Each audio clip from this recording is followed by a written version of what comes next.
שלום. בן שולמית, בעזרת השם. כיסוי שתערף כל שתימה גדול הדור, יוסף שלום, בן חיה מושה אלישיב, בעזרת השם. Et que Bezrat Hashem, je vais arriver à en parler, Bezrat Hashem, de Eliaou en personne. Pour ceux qui n'ont pas eu la chance de le connaître, je vais Bezrat Hashem en parler vers la fin du shiur pour faire comprendre la skara de qui on est en train de faire là maintenant. Et pour commencer, j'ai pensé traiter d'un sujet qui, Bezrat Hashem, va nous faire arriver. Pardon ? Plus fort. Donc Bezrat Hashem, j'ai pensé traiter d'un sujet qui, par la suite, nous fera comprendre plus qui était Olivier Eliaou, Bezrat Hashem. Vous savez que Akadosh Baruch Hu, c'est connu, c'est Yadoua, dans Chazal, qu'Akadosh Baruch Hu nous a donné, il a donné à chacun de nous des forces. Chacun de nous. Le chesed, des forces positives, le chesed, la bonté, le fait d'être motivé, la motivation. À l'inverse, Akadosh Baruch Hu nous a donné des forces mauvaises, à l'inverse, qui sont quelqu'un qui est radin, quelqu'un qui est mauvais, quelqu'un qui est bon. Et Akadosh Baruch Hu nous les a donnés, et à chacun de nous de faire un effort, de les traiter comme il se doit. Vous savez qu'il est marqué dans Chazal quelque chose d'incompréhensible. Le matin, pour les Sfaradim, ils lisent quelque chose d'incompréhensible. C'est marqué Aveaz kenamer, kal kenesher, ratz ketzvi, gibor, keari, la sot, retson avicha shebashmaim. Ouais. Marqué Az kenamer, la hazout, l'effronterie de la panthère. Comme ça, on nous dit. Chazal nous demande d'avoir cette effronterie-là pour faire la volonté d'Akadosh Baruch Hu. Mais pourtant, c'est marqué Az panim la geinom. Az panim la geinom. L'effronté, il va au geinom. Alors, comment comprendre? D'un côté, on nous dit avec Az kenamer, soit effronté comme la panthère. Mais d'un autre côté, on te dit Az panim la geinom. Alors, comment ça se fait? De là, Chazal nous apprend quelque chose d'incroyable. C'est que tout dépend où tu mets tes forces. Si tu mets tes forces dans les mitzvot, alors avec Az kenamer, alors ressemble à la panthère. Mais si par contre c'est pour les avérotes, que toi maintenant quand on te demande de faire une mitzvah, et tu fais ça va, et tout, mais de toute façon je m'en fous, et de toute façon, et ben ça, cette effronterie là, elle va t'emmener au Gehinnom. Tout dépend comment on traite les korot qu'Akadosh Baruch Hu nous a donnés. Vous savez que par exemple la paresse, il y a la paresse et il y a comment on appelle ça, la zrizout. L'empressement. D'accord? Il y a la paresse et l'empressement. La paresse, on doit l'avoir pour les avérotes. L'empressement, on doit l'avoir pour les mitzvot. Maintenant, qu'est-ce qui se passe? Nous, on fait l'inverse. On est paresseux pour faire les mitzvot, mais par contre, on est empressé pour faire les avérotes. Et c'est pour ça que d'ailleurs, Chazal nous dit qu'un korban, quand on fait un korban, qu'est-ce qu'on doit faire? On doit faire la shrita de la bête, prendre son sang. Le sang, vous savez que le sang, ça représente la vitalité de la personne, la vitalité de l'animal. On prend toute sa vitalité, on le jette sur le misbéar. Et qu'est-ce qu'on prend d'autre? La graisse, qui représente toute la a priori la chose lourde de l'animal. Ça aussi on le prend et on le met sur l'autel. On prend le sang qui représente la vitalité et on prend la paresse qui représente la lourdeur de l'animal. Pourquoi? Et les deux on le met sur misbéar. Pourquoi? Et ça rachète notre faute. Parce qu'on veut dire à Kadosh Baruch Hu, j'ai mélangé les forces que tu m'as données. Tu m'as donné la vitalité et je dois l'utiliser pour les mitzvot. Et moi je me suis trompé, je l'ai utilisé pour une avéra. Et la paresse, je ne l'ai pas utilisée pour les mitzvot, je l'ai utilisée pour une avéra. Akadosh Baruch Hu, je te sacrifie à toi ma paresse et ma zrizout et mon empressement, le sang et la graisse, je te les donne sur le misbéar pour toi, Akadosh Baruch Hu. Je ne veux qu'une seule chose, faire ton raison, faire ta volonté. C'est tout ce que je demande. Il y a une mida incroyable chez l'homme qui s'appelle la routine. Vous savez que la routine, c'est quelque chose d'assez incroyable chez l'homme, c'est que l'homme, il s'habitue à tout. Vous savez que les mafiosi, les gens qui sont dans la mafia, ils s'habituent à n'avoir aucune sensibilité à la souffrance de l'autre. Et ils ont des stages de ça. Ils ont des stages que tu crèves l'œil de l'autre, sans que ça te fasse rien. Pourquoi? Parce qu'ils sont dans la mafia. Et chacun de nous, vous savez, moi je me rappelle quand j'étais petit, j'avais vu un reportage. On nous montrait quoi? On nous montrait que le champion du monde de 100 mètres à la haie, et ben le mec il mettait un bandage sur ses yeux et il le faisait tout seul, sans regarder. Pourquoi? Parce qu'il s'est tellement entraîné, jour après jour, c'est rentré en lui, c'est devenu routinier pour lui. Maintenant faire le 100 mètres avec la bande, c'est normal quoi. Il y a pas de. Pourquoi? Pour pouvoir utiliser un autre potentiel qui est en lui. Nous dit le Rav Dessler un yesod extraordinaire. Cette force-là qu'Akadosh Baruch Hu nous a mis, c'est une force obligatoire pour la Avodat Hashem. Vous savez pourquoi? Parce que l'homme doit prendre sur lui le fait d'avoir des bonnes habitudes. Vous savez qu'un mari, quand il rentre chez lui, il fait un sourire. Maintenant, il a une journée pourrie. Ouais, vraiment, c'était une catastrophe. Tout lui est tombé dessus, l'arnona, le truc, je ne sais pas ce qu'il a eu. Maintenant, la misère. Il rentre chez lui, il a envie d'exploser, la maison, elle est retournée. D'accord? Maintenant, qu'est-ce qui se passe? L'homme, avant de rentrer, avant d'ouvrir la porte de sa maison, il comprend, ma femme, elle m'attend. Comme Avraham Avinu, il voyait la shrina quand il voyait sa femme. Maintenant, qu'est-ce qui se passe? Je fais un effort, je fais un sourire. Ma femme, ça va? Ouais. Et bien, quelqu'un qui s'habitue à ça et qui prend cette habitude-là, c'est quelque chose d'énorme. Dans le Shalom Bayit, il a acquis quelque chose d'énorme. Dans tout, quand quelqu'un fait un effort dans la vie de tous les jours, à prendre de bonnes habitudes dans les mitzvot, c'est comme ça qu'il devient bon. Vous savez que nous, on a comme but de devenir bon. On a fait une promesse quand on a sorti du ventre de notre mère, c'est marqué dans la Maseret Nida, que Tzadik va Racha. Comment on devient Tzadik? En devenant bon. Comment on peut devenir bon? En s'habituant à faire des bonnes choses. Quand quelqu'un devient sensible à la souffrance de l'autre, quand quelqu'un devient sensible, quand il voit que l'autre est en galère, alors à ce moment-là, quand cet homme-là devient sensible à ça, et il s'habitue à être sensible, alors à ce moment-là, cet homme-là deviendra bon, deviendra un tzaddik. Mais il faut comprendre que Chazal nous dit, vous savez qu'il y a un midrash extraordinaire qui nous ramène que Avraham Avinu. Non, il y a Rabbi Akiva. Vous savez que Rabbi Akiva, il a fait tchouva à 40 ans. D'accord? Lui, qu'est-ce qui s'est passé à 40 ans? Il avait honte. Ouais, il était assis au milieu des enfants, au cheder, et il était en train d'appeler en Aleph Bet, il avait l'archuma. Maintenant, qu'est-ce qui se passe? Tous les enfants, ils rigolaient de lui. Il nous dit le midrash que Rabbi Akiva, il est rentré voir sa femme. Il a dit, Ishti, qu'est-ce que je peux faire? Moi, je rentre, je vais à l'école, j'apprends l'Aleph Bet, et maintenant, tous les enfants, ils se moquent de moi. J'ai 40 ans. Vous savez ce qu'elle lui a dit, sa femme? Ali, regarde, tu prends notre âne, et tu lui mets des carottes sur la tête. Et tu le mets à l'entrée du Beth Midrash. Et mets-le quelques jours à l'entrée du Beth Midrash. Laisse-le là-bas. Qu'est-ce qui se passe? Les gens, la première fois qu'ils rentrent, ils voient un âne avec des carottes et tout. Ils rigolent. Ah, regarde l'âne avec des carottes. Ouais. Après le deuxième jour, bon, ça va, on s'habitue. Le troisième jour, ils ne calculent même plus l'âne. Sa femme, elle lui a dit, regarde, ces gens-là, ils calculent même plus l'âne. Il y a 2 jours, ils le calculaient, rigolaient. Maintenant, ils ne le calculent pas. Ça doit être la même chose pour toi. Habitue-toi, ils vont s'habituer à te voir avec toi dans la classe. Et bien, Hachem, tu verras, il n'y aura plus rien. Et il est devenu Rabbi Akiva. De cette mida-là, qu'il a su utiliser cette force-là, de la routine, il est devenu Rabbi Akiva. Il est rentré dans le Pardès. Je ne sais pas si on peut s'imaginer ce que ça veut dire. Un homme sur lequel Moshe Rabbeinu, le jour de Matan Torah, Moshe Rabbeinu Birvodo Beatzmo, il a dit, mais pourquoi tu me donnes la Torah à moi? Pourquoi tu me donnes la Torah à moi? Donne-la à Rabbi Akiva. S'il a vu la grandeur de Rabbi Akiva, donne-la à Rabbi Akiva, ne la donne pas à moi. Cet homme-là a commencé sa Avodat Hashem par là. Par le croire qu'il savait très bien qu'on s'habitue. On s'habitue, il faut savoir l'utiliser dans le bien. Parce que nous dit Razal qu'à l'inverse, quelqu'un malheureusement peut s'habituer aux choses, mais dans le mal. Nous dit Raphaël Shmulevitz, un yesod pour la vie. Il nous dit le plus grand ennemi dans la Avodat Hashem, c'est de se suffire de ce qu'on est. C'est le plus grand ennemi. Pourquoi? Parce qu'on attend. Vous savez que, je vais vous dire quelque chose de pas chaud, ouais. Un chien, quand il meurt, on ne va pas lui dire là-haut, pourquoi tu n'es pas devenu un chameau? Ouais, on ne va pas lui dire ça, on ne va pas lui demander ça. C'est un chien, il est resté un chien. Un homme, on va lui dire. Quand il meurt, un homme lui demande, est-ce que tu es devenu un tzaddik? La Torah, elle attend de l'homme une évolution.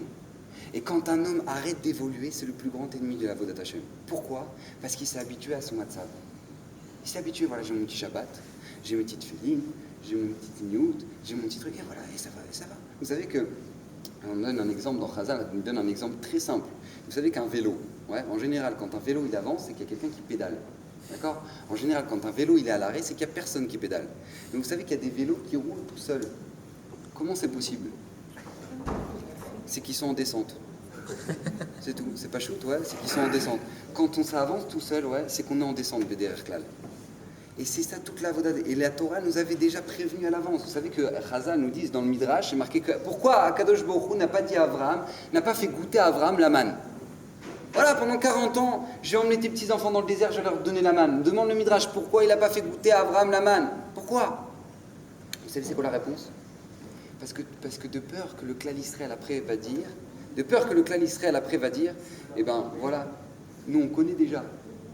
On connaît déjà. Tu es en train de nous donner quelque chose de nouveau, mais ça va, Avram, il a déjà goûté. De peur comme ça, l'Israël disent qu'on s'est déjà habitué. Je ne sais pas si on peut s'imaginer. Ah, mais Moshe Rabbeinu, il avait appris déjà depuis Yom Rishon, nous dit le Midrash. Depuis Yom Rishon, il savait déjà que pour Shabbat, on va recevoir le double de manne. Le double. Qu'est-ce qui s'est passé? Il n'a rien dit. Il n'a rien dit. Il a attendu jusqu'à quand? Jusqu'à vendredi. Jusqu'à ce que tout le monde soit venu. Et il dit, Moshe, comment ça se fait, on reçoit le double aujourd'hui? Il a dit oui. Ayom Shabbat Kodesh. Pourquoi? Le Rashbam. Pourquoi il n'a pas dit déjà depuis Yom Rishon? Vous savez, c'est quoi le Yesod? Le Yesod, il est tout simple. Parce que tout simplement, Moshe Rabbeinu savait très bien que le danger du clan Israël, c'est qu'ils s'habituent au fait qu'ils sachent déjà qu'ils vont recevoir la double part Shabbat. Et ce serait un zilzoul dans le Kiddush Hashem. Je ne sais pas si on peut s'imaginer ce que ça veut dire.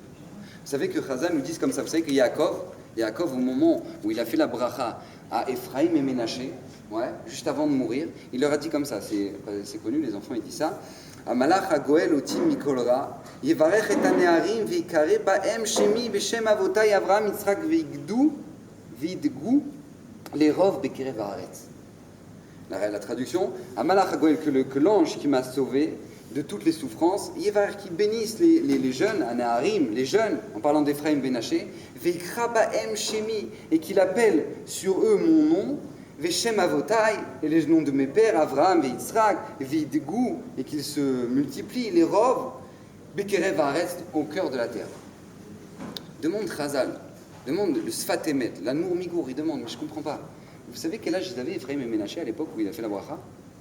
Ils avaient au moins 20 ans. Au moins ils avaient 20 ans. Maintenant il dit que tu bénisses les Naharim. Vous savez c'est quoi les Naharim? Les Naharim, c'est ceux qui vont être bar mitzvah. Que tu bénisses les Naharim. Je ne comprends pas. Tu vois pas, à Yaakov, ils font 1m80. Tu es en train de leur dire maintenant que tu bénisses les Naharim. Vous savez, c'est quoi le Issa, nous dit l'Admour Migour? Il nous dit un Issa pour la vie. Il nous dit, je vous bénis que toute votre vie, la Avodat Hashem, soit comme les enfants de 13 ans. Vous savez, quand un enfant de 13 ans il met pour la première fois les tefilines, vous savez qu'est-ce qu'il ressent? Vous savez qu'est-ce qu'il ressent la première fois qu'il met les tefilines? C'est quelque chose d'inimaginable. Eh bien, je vous bénis que vous soyez comme des Naharim tous les jours de votre vie. Que jamais vous vous habituiez au mitzvot, jamais. Et c'est pour ça qu'il leur a dit Veidgou, et que vous multipliez comme le poisson, il dit Rashi. D'accord? Kedagim, il nous dit Rashi. Ma pirouche Kedagim, vous savez que la particularité du poisson, c'est quand il pleut, c'est quelque chose d'incroyable. Quand il pleut, le poisson il remonte à la surface, il essaie d'attraper les gouttes. C'est incroyable. Le poisson, il remonte, il essaie d'attraper les gouttes. Pourquoi? Parce que malgré le fait qu'ils vivent dans l'eau, ils vivent dans l'eau tout le temps. Et bien malgré tout, une nouvelle goutte, pour lui, c'est quelque chose. Il essaie de l'attraper. Il dit de là, c'est ça la bracha qu'il leur a fait Yaakov. Yaakov, il a dit, vous êtes baignés dans la Torah. Vous grandissez dans la Torah. Et la Torah, vous l'avez avec vous chaque jour. Et bien, Bezrat Hashem, je vous bénis que vous soyez comme les poissons qui, malgré le fait qu'ils soient baignés dans l'eau, En Maïm et la Torah, malgré le fait qu'ils soient baignés dans l'eau, et bien que chaque nouveau ridouche de Torah soit comme vous, comme les poissons. Vous essayez de l'attraper à chaque fois. Comme ça, il les a bénis. Parce qu'ils savaient très bien le danger. Et vous savez qu'il y a Chazal nous dit, dans la Haftara Tachodesh, Parashat Tachodesh, nous dit comme ça, dans la Haftara, c'est marqué que, qu'est-ce qui se passait au Beth Amikdash quand les Bnei Israël arrivaient, et pour les Moadim, et comment le Nassi du clan d'Israël se comportait au Beth Amikdash. Écoutez bien ce qu'il dit le passou. Ou bevo'o anassi derech ulam hasha'ar yavo ou bedarko yatse.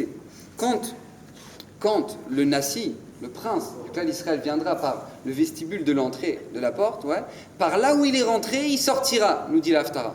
D'accord? C'est dans Yechezkiel. Là-bas, c'est marqué, le passouk d'après, ou bevo'o amaretz. Par contre, quand viendra le clan d'Israël, écoutez bien la différence.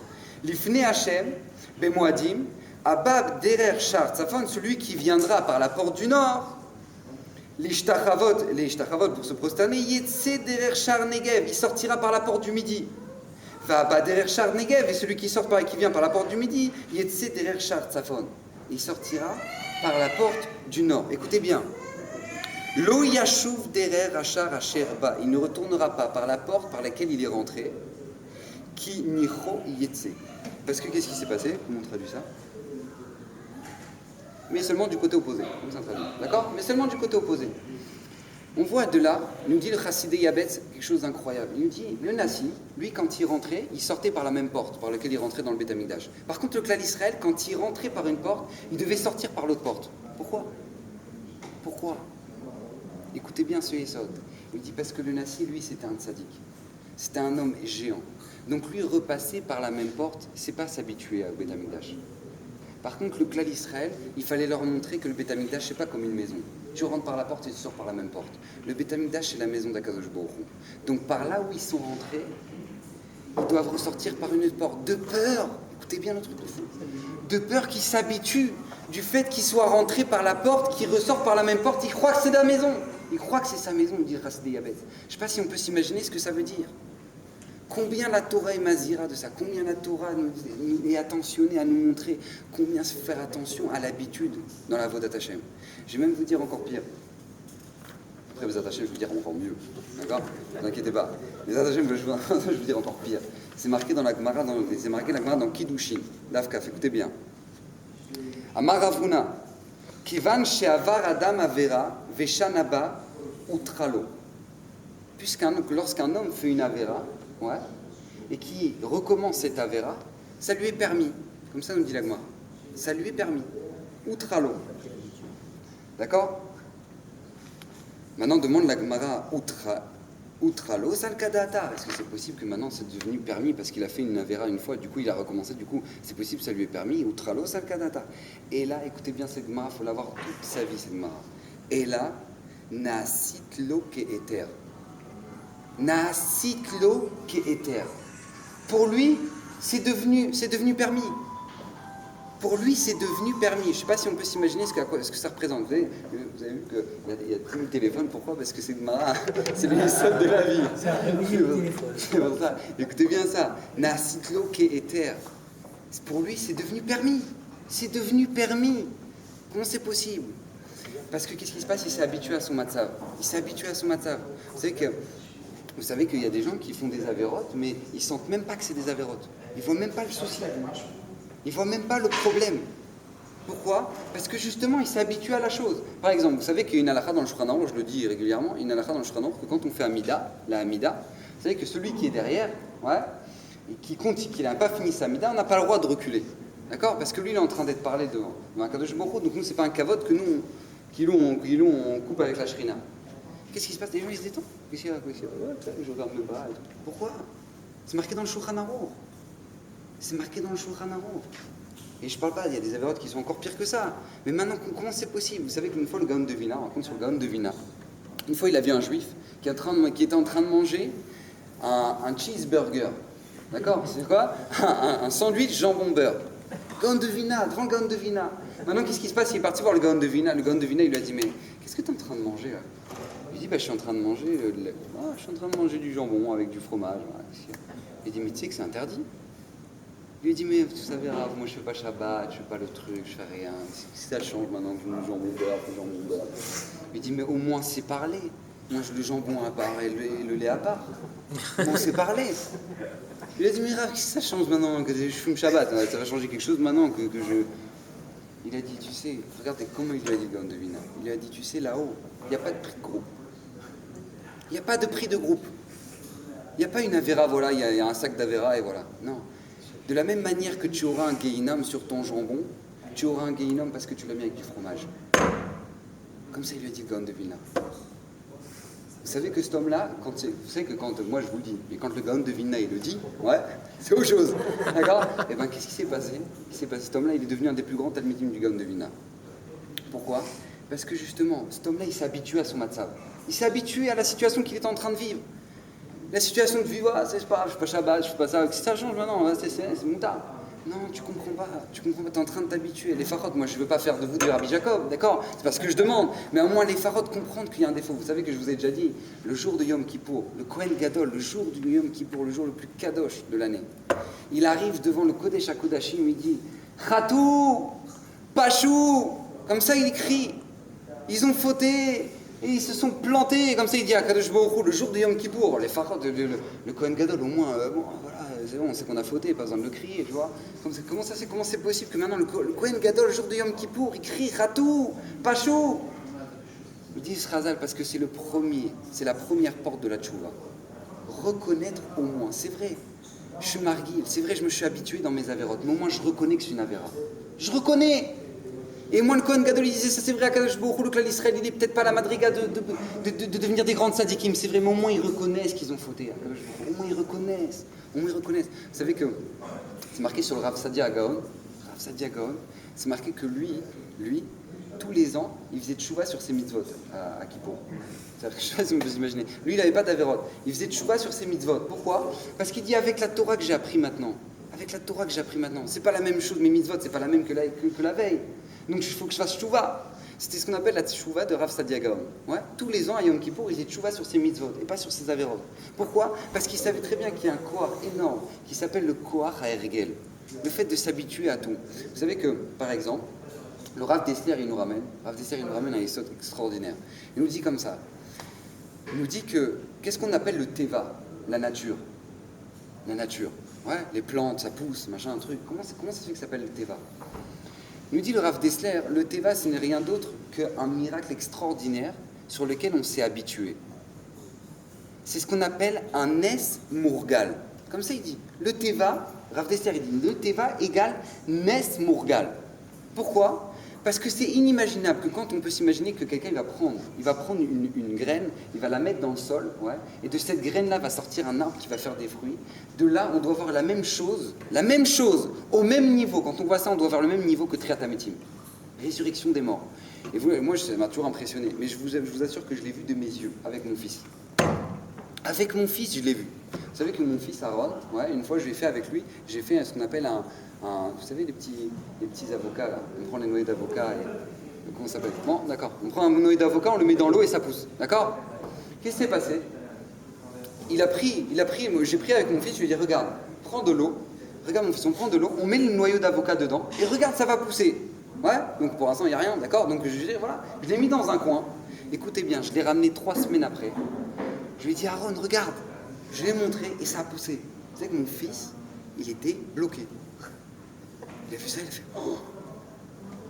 Il est impressionné. Moi, je lui ai dit, il en fait trop. Ouais, attends, ça va, il faut exagérer, d'accord. Mais en fait, il n'en fait pas trop. Moi, j'ai vu sur son visage la tête qu'on aura quand on verra Triat Hametim. Pourquoi? Parce que lui, il n'a pas encore été mourgal, baiser. Il n'a pas encore eu l'habitude de ça. Il n'a pas eu l'habitude de ça. Donc, puisqu'il n'a pas eu l'habitude, pour lui, c'est pas quelque chose de... Parce qu'il ne s'est jamais habitué à ce matzav-là. Étant donné qu'il ne s'est jamais habitué à ce matzav-là, alors ça entraîne que pour lui, c'est quelque chose d'inimaginable. C'est un miracle extraordinaire pour lui. C'est un miracle extraordinaire. Et ça, c'est ce qu'on doit comprendre dans la Vodat Hashem. Alors nous, on a un problème maintenant. On a un problème. Parce que si Akadosh Baruch Hu sait le danger que c'est, le fait d'être mourgal, le fait de s'habituer à nos mitzvot, le fait qu'on s'habitue, on met les tefilines tous les jours, ça on met les mitzvot tous les jours, le fait qu'on s'habitue à cette situation-là, puisqu'Akadosh Baruch Hu le sait, pourquoi il nous demande de faire 613 mitzvot et que tous les jours on doit faire les mêmes, et 3 fois par jour la Shemona Esrei, et 2 fois par jour Kriyat Shema, et tous les matins que tefilines. Vous savez que le Shabbat c'est plus chachouv que Kippour. Vous savez ça? Si quelqu'un n'a pas le choix d'être entre transgresser Kippour et Shabbat, on lui dit transgresse Kippour mais pas Shabbat. Alors comment ça se fait que tout Kippour c'est l'événement de l'année, ouais, et Shabbat c'est... Ouais. Pourquoi? Parce que justement on s'habitue à ça. Donc comment ça se fait? Comment ça se fait qu'Akadosh Baruch Hu, s'il connaît très bien le Teva de l'homme, ouais, alors comment ça se fait qu'Akadosh Baruch Hu a fait en sorte que maintenant on se retrouve dans cette situation-là où l'homme s'habitue tout le temps? Écoutez bien ça, écoutez bien ce que nous dit le Rav Dessler. C'est ma sœur, d'accord? C'est ma sœur. Parce que justement, exactement, pourquoi? Pour que l'homme comprenne qu'il n'a pas choix d'évoluer. Il n'a pas le choix, c'est un chesed extraordinaire qu'Akadosh Baruch Hu nous a fait. Un homme n'a pas le choix d'évoluer, parce que si tu n'évolues pas, tu vas t'habituer.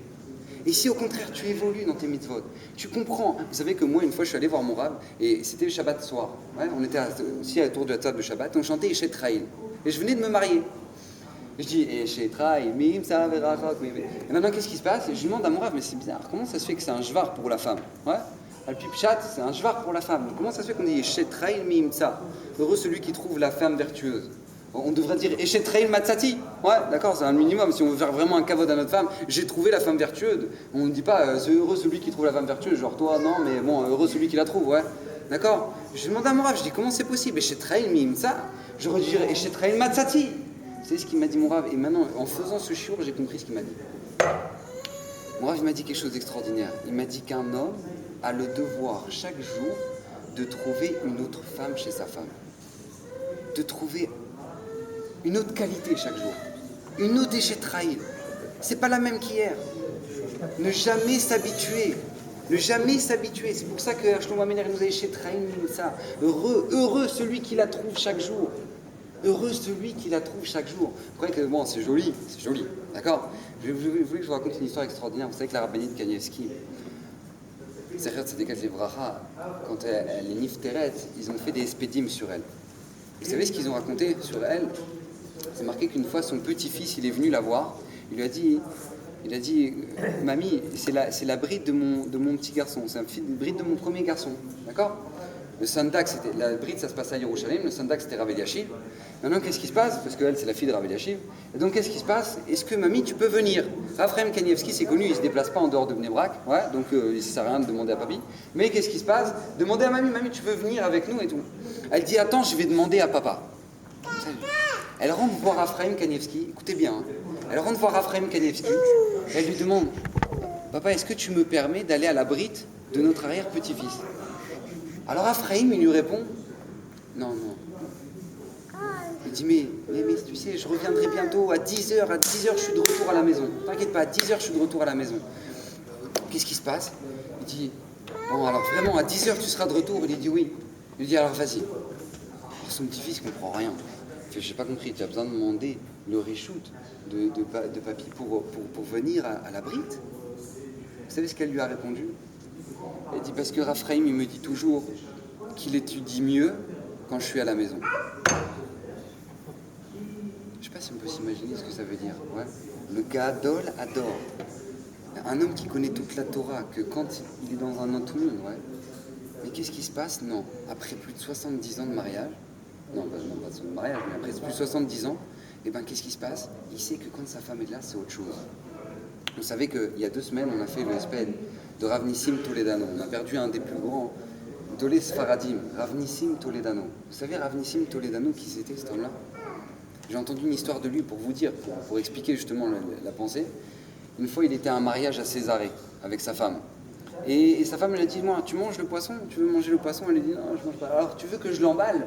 Ouais, comme ça, on l'emmène à la maison. Il est très bon. Alors, il lui a dit à sa femme, non, t'inquiète pas, et tout ça, non, c'est bon, merci. Et Talmidim, ils lui ont dit, mais vous voulez pas manger le poisson? Il lui dit, vous savez, écoutez bien ce qu'il a répondu au Talmidim.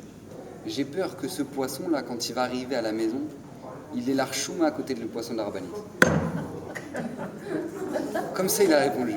J'ai peur qu'il ait honte à côté du poisson de la rabbinite. Comme ça, il a répondu. Rav Nissim Toledano. Vous savez de qui on parle? Des gens qui avaient toute sa tête. D'un homme. On parle d'un homme qui, quand il n'arrivait pas à expliquer un méfarèche dans le chiour, pendant son chiour klali, il pleurait. Il pleurait pendant 5 minutes. Il disait, Rabotai, je suis désolé, je suis revenu, j'ai essayé de comprendre, mais j'ai pas réussi. Ah non, pour qui nous, on n'a pas compris. Bon, on ferme, mais voilà, on va manger un sandwich, ouais, qu'est-ce que ça change? Lui, il pleurait 5 minutes, j'ai pas réussi à vous expliquer. On parle de cet homme-là.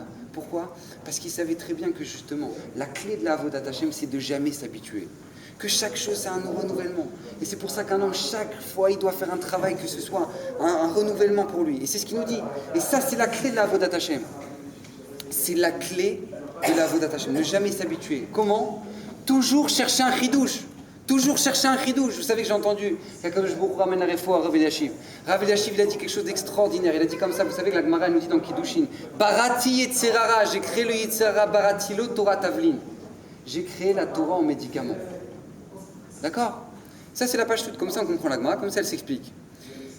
Il dit le Rav Eliashiv quelque chose d'incroyable. Il dit Barati Yetzerara, j'ai créé le Yetzerara, j'ai créé la Torah en médicament. Mazé Tavlin. Tavlin, c'est les épices aussi. J'ai créé les épices en médicaments contre le Yetzirah. Qu'est-ce que ça veut dire? Vous savez que les épices, la particularité des épices, c'est quoi? C'est que tout le temps, quand on les met dans un plat, c'est ça qui va donner tout le thème du plat. Un plat fade, ouais, il va se transformer complètement, il va devenir un plat épicé. Il dit c'est la même chose. Dans la Torah, dans la Avodat Hashem, ouais, la Avodat Hashem, elle peut être fade. Mais c'est quoi la clé contre le Yetzirah? C'est d'épicer la Avodat Hashem. C'est tout le temps avoir un nouveau chidouche. tout le temps réfléchir. Réfléchir quand on fait une mitzvah, pas faire les mitzvah tanashim melumada. Au contraire, réfléchir. Vous savez que rien que Kaddish, réfléchir que c'est Kaddish. On peut prendre 1 milliard de Shintok, ouais, 1 milliard de Chinois, on peut les réunir et on prend 9 juifs. Rabotaï, on ne peut pas faire Kaddish. On ne peut pas faire Kaddish. Il y a 9 juifs et 1 milliard de Chinois, on ne peut pas faire Kaddish. Vous voyez un petit juif qui sort là-bas de la goulette, ouais, un petit juif comme ça, tout juif, tu viens compléter le minyan, oui, j'arrive. Il arrive avec la canne, ouais, et maintenant, on peut dire Amen, Yehe, Sheme, Rabba, Mevarach. Rabotaï, vous savez ce que ça veut dire ça? 1 milliard de Chinois, ça vaut rien face à un petit juif. Qu'est-ce que c'est que la mitzvah? Qu'est-ce que c'est qu'un Kaddish? Un homme doit faire une mitzvah, un homme doit un chiyuv chaque instant de comprendre ce que c'est que lorsqu'Akadosh Baruch Hu nous a donné les tefilines. Les tefilines, qu'est-ce que c'est les tefilines? C'est les couronnes, c'est la couronne d'Hachem. Nous dit la Gemara qu'Akadosh Baruch Hu, Birvodo, Be'atzmo, il met les tefilines, Kaviachol. Il met les tefilines, et la Gemara demande, mais qu'est-ce qui est écrit dans les tefilines d'Akadosh Baruch Hu? Je ne sais pas si on peut s'imaginer ce que ça veut dire. C'est quelque chose d'inimaginable.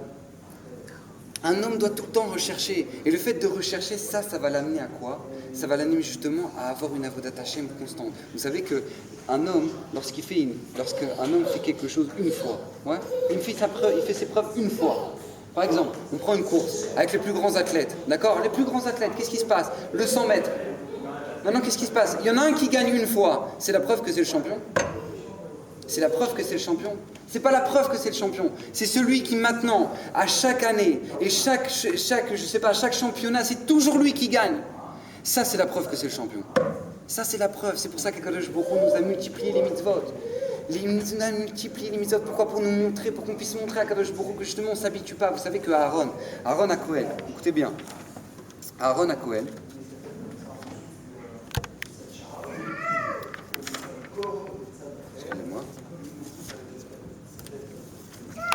Aaron à Kohen, vous savez, dans Parashat Bechukotai, Aaron à Kohen, il a fait quelque chose d'incroyable.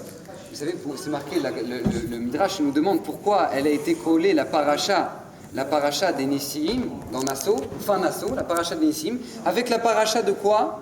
De l'allumage des bougies de Aaron. Pourquoi ça a été collé ça avec ça? Nous dit le Midrash tout simplement.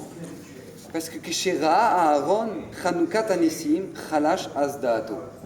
Quand Aaron, il a vu que tous les princes de toutes les tribus, ils ont pu offrir un korban à Kadosh Baruch Hu au moment de l'inauguration du tabernacle, qu'est-ce qui s'est passé? Lui, il a dit, moi, j'ai pas eu de part. Je ne sais pas si on peut s'imaginer. Déjà, on voit la madriga d'Aaron. Ouais, déjà, en général, les gens, ils sont jaloux. Ouais, les nouvelles voitures, lui, il a un nouvel appart. Non, lui, il a pu offrir un korban et pas moi. Aaron, c'était ça. Lui, il a pu offrir un korban et pas moi. Qu'est-ce qui s'est passé?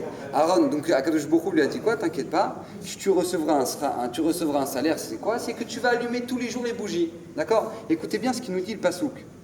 Ve'ya'as ken Aaron el mul pene amenoa. Et Aaron a fait ce qu'il fallait faire. D'accord? Nous dit Rashi, écoutez bien. La guide Shivro chez Aaron pour nous dire la grandeur d'Aaron, chez Loshina, qu'il n'a pas changé de ce qu'Akadosh Baruch Hu lui a demandé de faire. Je ne sais pas si on peut s'imaginer. Imaginez-vous, d'accord? Akadosh Baruch Hu, il souffle du ciel, ouais. Akadosh Baruch Hu nous dit, voilà, je te demande de faire ça. Vous croyez qu'on va changer de ce qu'Akadosh Baruch Hu nous a demandé de faire? Vous croyez qu'on va changer? C'est pas chouette qu'on va pas changer, d'accord? Donc comment ça se fait que quoi? Comment ça se fait que Aaron on dit, voilà, ça c'est le jvar d'Aaron, ça c'est Mamash, c'est la grandeur d'Aaron. Il n'a pas changé de ce qu'Akadosh Baruch Hu lui a demandé, mais c'est normal. C'est vrai, il y a quelque chose de grand du fait qu'il n'ait pas changé. Écoutez bien ce qu'il nous dit. Écoutez bien ce qu'il nous dit le Admour Migour. Il nous dit comme ça, le Sfat Emet. Il nous dit, ça vient nous apprendre ici, qu'Aaron, toute sa vie, chaque jour, il faisait la mitzvah de Adlakat Nerot de la même manière, comme si c'était la première fois. Je ne sais pas si on peut s'imaginer ce que ça veut dire. Toute sa vie, Aaron, à Kohen, il a allumé les bougies comme si c'était la première fois. Ça, c'est la clé de la grandeur. C'est la clé de la grandeur. Vous savez que c'est marqué qu'à la fin de la paracha, je vais finir avec ça, Bezrat Hashem, c'est marqué qu'à la fin de au milieu de la paracha je crois, excusez-moi, Baalotecha. Vous savez que qu'est-ce qui s'est passé là-bas? Yitro a voulu quitter le clan d'Israël. Ouais, il était dans le désert avec le clan d'Israël, il a voulu le quitter. Pourquoi? Parce qu'il a entendu qu'il n'aurait pas de part en Eretz Israël, parce qu'étant donné qu'il était guerre, donc il n'aura pas de part en Eretz Israël, donc il a dit, bon, puisque j'ai pas de part, je retourne là où j'ai ma maison. Écoutez bien ce que lui a demandé Moshe Rabbeinu. Écoutez bien. Vayomer elna ta'azov otanu. Je t'en supplie, ne nous abandonne pas. Ki alken yadata chonantanu bamidbar veita lanu le'enai. Écoutez bien. Puisque aussi bien, je traduis, puisque aussi bien tu connais notre campement dans le désert, tu seras pour nous comme des yeux. Veita lanu le'enai. Comme ça, il dit Moshe Rabbeinu à son beau-père. Vous savez que Moshe Rabbeinu, c'était pas un juif du sentier, ouais, qui dit énormément de choses sans jamais... voilà, d'accord. Qu'est-ce qui se passe? Moshe Rabbeinu, quand il dit ça, c'était chaque mot était calculé. Chaque mot était calculé. Nous dit le Ben Ishraï, comment c'est possible? Ve'atati lanu le'enai. Tu seras pour nous des yeux. Mais je comprends pas, vous savez de qui on parle? On parle dans le désert maintenant. Il y a Aaron à Cohen, il y a Moshe Rabbeinu, il y a Eliazar. Il y a Itamar, il y a tous les Gdolim, il y a Kadosh Baruch Hu, il y a la Shrina, il y a le Mishkan, il y a tout. Maintenant, il va être les yeux du clan d'Israël. Il va être les yeux du clan d'Israël. Comment c'est possible? Écoutez bien le chidouche du Ben Ishraï. Yitro, il avait une particularité. C'est qu'il montrait à tout le clan d'Israël une chose. Parce que Moshe, il avait peur de quelque chose en vérité. Moshe, il savait très bien que quand on vit dans la Torah, on vit avec la Shrina, et bien malheureusement, on peut s'habituer à ça. On peut s'habituer à ça. Et ne pas comprendre la grandeur de la situation dans laquelle on est en train de vivre. Moshe Rabbeinu était en train de dire à Yitro, tu seras pour nous des yeux. Pourquoi? Parce que Yitro, tu sers comme référence à tout le clan d'Israël, que même les nations, le plus grand de toutes les nations, le prêtre de toutes les Avodazara, il a tout lâché pour venir et rentrer dans le clan d'Israël. Et ça, quand le clan d'Israël va voir ça, ils ne vont jamais s'habituer à l'Avodat Hashem. Parce qu'ils vont voir que le plus grand prêtre des nations a tout lâché pour ça. Rabotai, vous savez qu'il y a un danger très grave. C'est de s'habituer à notre Torah. S'habituer à notre Torah, c'est le plus grand danger. Akadosh Baruch Hu nous a donné un cadeau extrêmement puissant. Extrêmement puissant. Je m'excuse de vous dire ça, hein. Mais vous savez, on est tous touchés quand on entend un jeune couple qui vient de se marier et que le mari néglige sa femme. Ça nous fait tous mal, Nahon. On entend qu'un jeune couple vient de se marier et que le mari ne calcule pas sa femme. Il ne calcule pas sa femme, ils ont des problèmes de shalom bayit, il n'en a rien à faire de sa femme. Et même encore pire, il peut frapper sa femme. Ça nous fait tous mal, Nahon. On est tous touchés par ce genre de situation. Rabotai, Akadosh Baruch Hu nous a donné sa fille en mariage. Il nous a donné sa fille en mariage. Ça s'appelle la Torah. On était au pied du Har Sinaï. Les Sfaradim, ils ont le minag le jour de Shavuot de lire la Ktuva. Pourquoi ils lisent une Ktuva, Rabotai? Pourquoi ils lisent une Ktuva? Parce que c'est un mariage qu'Akadosh Baruch Hu nous a donné. Akadosh Baruch Hu nous a donné sa fille la plus chère qui existe au monde. Vous savez le mal que ça peut faire à Hachem lorsqu'il voit que la fille la plus chère qu'il a, elle est négligée aux yeux de son mari. Vous savez comment ça peut nous faire mal? Vous savez comment ça peut faire mal au Boré Olam? Rabotai, le clan d'Israël, il souffre. Je vous le dis, Rabotai, le clan d'Israël, il souffre. Je viens d'apprendre aujourd'hui qu'une maman à Ranana, elle vient de partir, elle a laissé 5 enfants avec son mari. J'ai appris hier l'enterrement d'un Français de 35 ans avec 5 enfants, il a laissé sa femme. Rabotai, il y a 2 semaines, on a enterré Rav Nissim Toledano, on a enterré Rav Man, on a enterré des Gdolim toute l'année. Pourquoi Kadosh Baruch Hu, il nous fait ça? Parce que lorsqu'on ne comprend pas c'est quoi l'essentiel, lorsqu'on ne comprend pas que la Torah c'est l'essentiel de notre vie, alors Akadosh Baruch Hu, il nous reprend l'essentiel. C'est qui l'essentiel? C'est nos gdolim, c'est nos mamans et c'est nos pères. C'est nos pères. Rabotai, on ne peut pas jouer avec le feu. Akadosh Baruch Hu nous a donné un cadeau extraordinaire qui est la Torah. Akadosh Baruch Hu compte sur nous parce que c'est le plus grand cadeau qu'il a pu faire à l'homme. C'est le plus grand cadeau. J'ai été dans le taxi, moi, il y a 2 semaines. J'étais dans le taxi pour aller à Ranana. Mais écoutez bien ça. Mais je suis devenu fou quand j'ai entendu ça. J'étais dans le taxi avec mon copain. Et qu'est-ce qui s'est passé? Mon copain, il dit au chauffeur de taxi, il lui dit un ridouche extraordinaire sur la Torah. Il lui dit, voilà, regarde, j'ai un bon ridouche pour toi. Et vraiment, il était super sympa son ridouche. Très joli, comme ça. Maintenant, le chauffeur, il était à côté de la plaque. Il ne savait rien du tout. Maintenant, qu'est-ce qui se passe? Il lui dit un bon ridouche au chauffeur. Et il lui dit, Kedaï, que tu te sois réveillé aujourd'hui pour entendre ça, non? Comme ça, il lui dit en rigolant au chauffeur. Le chauffeur, vous savez ce qu'il lui dit? il lui dit, ah tu sais quoi, alors moi je vais te dire quelque chose aussi d'incroyable. Comme ça il lui dit, moi je vais te dire quelque chose d'incroyable aussi. Vous savez ce qu'il lui a dit? Écoutez bien, je suis devenu fou. Il a dit, les Incas, écoutez bien, les Incas, ils ont vu il y a 1000 ans qu'il y aura une éclipse. Et c'est ce qui s'est passé là il y a quelques jours, il y a eu une éclipse. Tu te rends compte, les Incas, il y a 1000 ans, ils ont vu qu'il y avait une éclipse. Mais je dis, vous savez le mal que ça m'a fait?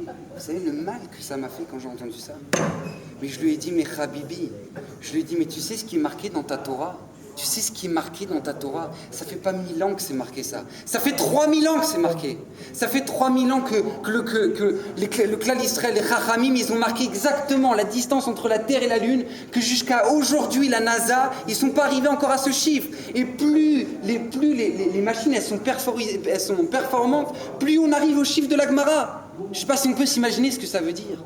Et lui, les Incas, mais je comprends pas, mais les sorciers, il avait un os dans le nez, ouais, et il bouffait son copain, c'était des cannibales, et t'es en train de me dire que lui, c'est ta référence. Mais Rabotai, vous savez la souffrance que ça fait à Kadosh Baruch Hu, ça. Quand nous, on a l'or du monde, on l'a entre nos mains. Et je lui ai dit, mais t'as ça dans la Torah. Il me fait, ah, quel, Aniodéa. J'ai pas compris. Alors, comment tu t'extases devant un Inca, que sur les millions de lourdeurs qu'il a sortis, il y a un truc qu'il a dit, bon, peut-être, voilà, c'est tombé, ouais, et tu dis ça périt. Vous savez la souffrance que ça fait à Kadosh Baruch Hu, ça. La souffrance que ça fait à Hachem quand l'essentiel, il est négligé. Je vous dis, à l'heure d'aujourd'hui, on est en train de faire l'Askara d'un garçon, Olivier Eliaou. Je peux vous dire, moi, s'il y a une leçon que je garde pour la vie de ce garçon-là, une leçon que je garde pour la vie, c'est qu'il était complètement décroché de cette pourriture de monde. C'est un homme qui savait même pas c'était quoi le vice. C'est un homme qui savait même pas c'était quoi le vice. C'est un homme qui savait même pas ce que c'est qu'être méchant. C'est un homme qui savait même pas ce que c'est qu'être vicieux, qu'être voleur. Il savait même pas ça. Il savait pas ce que ça était. Ça lui parlait même pas. Ça lui parlait même pas.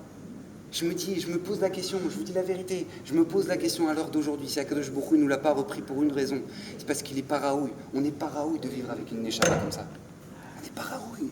Comment vous pouvez expliquer qu'une génération sur laquelle le président de la première puissance mondiale, Obama, il est capable de dire qu'on autorise le mariage homosexuel, ouais, qu'un homme, pour son propre kavod, pour rester président, il est prêt à écraser l'humanité, à enlever tout le kavod de l'homme. Dans une génération comme ça, comment vous voulez qu'une Neshama aussi pure qu'Olivier puisse rester? Un homme qui ne savait même pas c'était quoi être méchant, c'était quoi être mauvais, c'était quoi... Il ne savait pas. Il ne savait pas. S'il y a une leçon qu'on doit en tirer de ce garçon-là, s'il y a une leçon qu'on doit en tirer de ce garçon-là, c'est de voir combien c'est la force de la Neshama. Lorsqu'une Neshama sublime le corps n'a pas de place. Le corps n'a pas de place.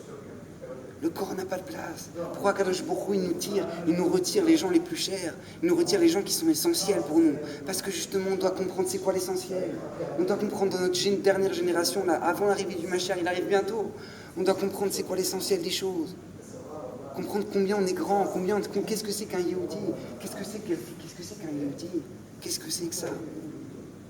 On Bezrat Hashem qu'on puisse se renforcer, qu'on puisse comprendre, qu'on puisse servir à Kadosh Baruch Hu de toutes nos forces. Parce qu'Hachem nous aime. Hachem nous aime plus que tout, plus que ce qu'un père peut aimer ses enfants. Hachem nous aime.